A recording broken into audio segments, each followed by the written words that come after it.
Top of the morning to you. It's probably been a good week since I've been out in the garden. So I'm going to try to do a quick little garden tour and show you how much some stuff, well, I mean, you wouldn't know because I didn't do a garden tour before, but I'm amazed at how much some of my stuff has grown over the past like week. Here we are post 4th of July. Some things I'm pretty sad about, but so this is my Amish paste row. All of my tomatoes need to be pruned and tied up. This is dino kale. I'm happy that that has finally started kind of taking off, which means we can start eating more of those leafy greens. This is kind of an heirloom tomato row. It's also doing really fantastic. This is my collards. Woohoo! We're soon to be eating some more collard greens. This is a row that I've seeded with some stuff, but nothing came up, so it's just a row. And I'm contemplating putting some dahlia tubers, which is a whole nother story, and I'll talk about that when I get to those rows. My beets have finally taken off, so I'm going to get to start thinning and harvesting some of those. Some turnips and rutabagas, those are also taking off. I would say that my zucchinis right here have probably doubled, if not tripled in size, and the acorn squash probably quadrupled in size. So I don't know if I mentioned, I probably did when I did my first sort of like, oh, I got to remember what I plant, but this is also paste tomatoes back here. And these two plants here that are already to the top of the cattle panel, they were the ones that I bought in a much larger size just because I wasn't sure how much or how well my tomato starts were going to do. But again, this is all of my tomatoes need to be pruned and sort of tied up or woven through the cattle panels. So the deer had shorn all of my peppers down to like sticks pretty much, and I'm really happy to see how well they have all bounced back. They're interspersed with some onions. All my onions have probably tripled in size. That back there is an heirloom tomato and onion row. My potato boxes, that's blooming, which means that those are going to be ready here pretty quick. But I was actually contemplating going through here and harvesting what I could because I have some more I have some more potatoes in my garage that are spitting out eyes that I could harvest all these and just plant. And I don't care, like we still have enough time that I could probably get a decent like later harvest. The raspberries, I thinned some of them out, weeded some of them, and we started working on getting these supports up. And I don't cane very well. I know that they do well if you cane them, but I'm terrible at coming out and caning them. So I've got these posts with supports here, and then here's this either side of the post we've got some eye hooks and some airplane cable, and it's just a matter of dipping them up and in between the airplane cable to get them to grow. But the deer have also gotten in here because user error, I think I left the gate open, and so there's a lot of stuff that got shorn, like my blueberries are kind of shorn, but there is still some berries out here, and where they got shorn they're growing, which is great. Now if I can remember to keep the garden gate closed, maybe next year I'll have a bumper crop. That being said, even though I've weeded out here in the blueberries, it's time to come out here and horsetail, bane of my existence, thistles. I got raspberries popping up everywhere, which need to get gone out of the blueberries because they belong in their own rows. So here is some squashes. This is, I believe, a butternut squash. Doesn't matter. I have butternut squash. I have Thelma Sanders. I think there might be more acorn. I don't remember. Pumpkin. So what did I plant? I planted butternut, pumpkin, Thelma Sanders, acorn, and I want to say there was one other. I'm not 100% certain, but all of these squashes have probably like quadrupled in size. This row here, oh, that might be the butternut. This row here, I had one squash, and then I've got some volunteer sunflowers, which I like to leave, and then I planted some dahlia tubers. Now, quick story about the dahlia tubers. I had bought some dahlia tubers from a lady here, local, and super sweet woman, super duper sweet. But she grows them and she sells the tubers, and she had like a whole garbage can, like half a garbage can full of tubers. That's just like, oh no, they haven't sprouted. And what I do is I just come to a point when I'm like, I'm done dealing with them. And she's like, I'll just throw them away. And I was like, oh, that hurts my heart. I would like to plant them all.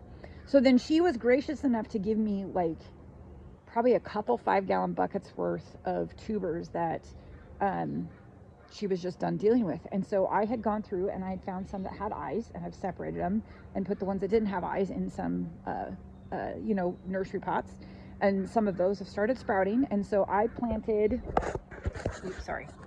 So I planted very close together a row of dahlia tubers here, and I just, that end down there where there's nothing growing, there's a couple that are still viable, but I planted some more.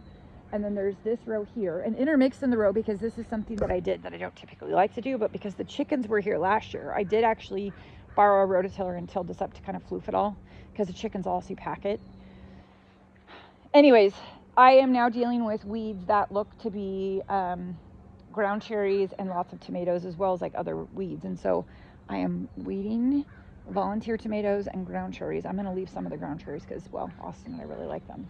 But the exciting part is the fact that I've got some dahlias that are coming up here and some dahlias that are coming up here. And oh gosh, in this row here with the sunflowers and that one lonely squash, there's a few dahlias coming up there as well.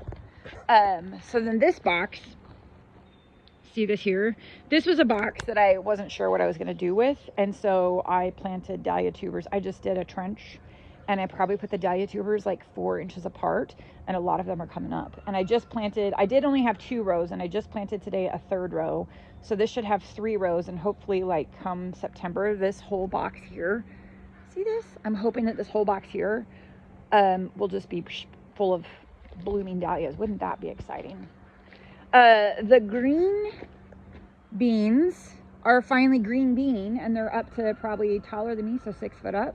That's awesome. So hopefully in another few weeks we're going to start having a green bean harvest. These cabbages that I planted here, and that's some Romanesco, they're finally taking off. Super stoked about that. Carrots, every year I try to grow them, and every year they are like stunted. They don't love me for some reason. I also have noticed that we've got, even though we have mole traps, and that's not going to be happy for some people, but we have mole traps, and we have been trying to catch moles, and because we haven't been out here probably, like I said, for a week, I have so many mole hills that I am going to have to, in my husband's absence, because he's away at summer camp with my son, I am going to have to come out here, and I'm going to have to figure out how to set these traps and see if I can't hunt me some moles.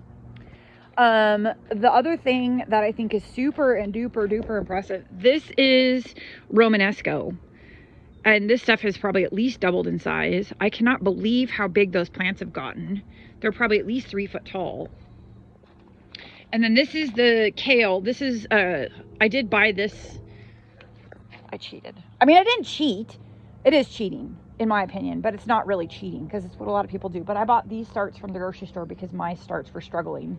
And my struggling starts are the ones that I showed you earlier that are now doing really well. So, that's awesome. Oh, my, I don't know if you guys can see this. So when I put the garden in, I have these galvanized metal planters. See this galvanized metal planter? I have 6 of them, and in the middle of them is a whiskey barrel or wine barrel, whatever. Jack Daniels, it's a whiskey barrel. So I planted myself in the shape of a flower, a little section of beds, and the predominant flower in them this year and, you know, in years past is, oh look, sun, is some dahlias. I had them, and then Peggy, bless her heart, I planted some more dahlias in there, so each one should have 2 dahlias pop up. But the ones that I didn't dig up and have been there now for a couple years, like, look at how big those are. I'm really stoked about that. So there's that, and this makes me super happy. See that? Random. My little volunteer sunflowers. I love those. Bunch of stuff that needs to be weeded. This little variegated sage, I'm gonna have to come out and harvest that. And look, we have an artichoke that went to seed. That's gonna have to be deadheaded. So there you have it. That is my quick little update on how everything is growing in my garden. I'm super stoked by it. I am very happy with some stuff. I'm still disappointed that I cannot for the life of me figure out how to get dang carrots to grow. They just don't love me. Anywho's, now maybe somebody will be inspired to go out and farm your own yard or put in a garden. So there you have it. Happy Monday. Go farm your yard.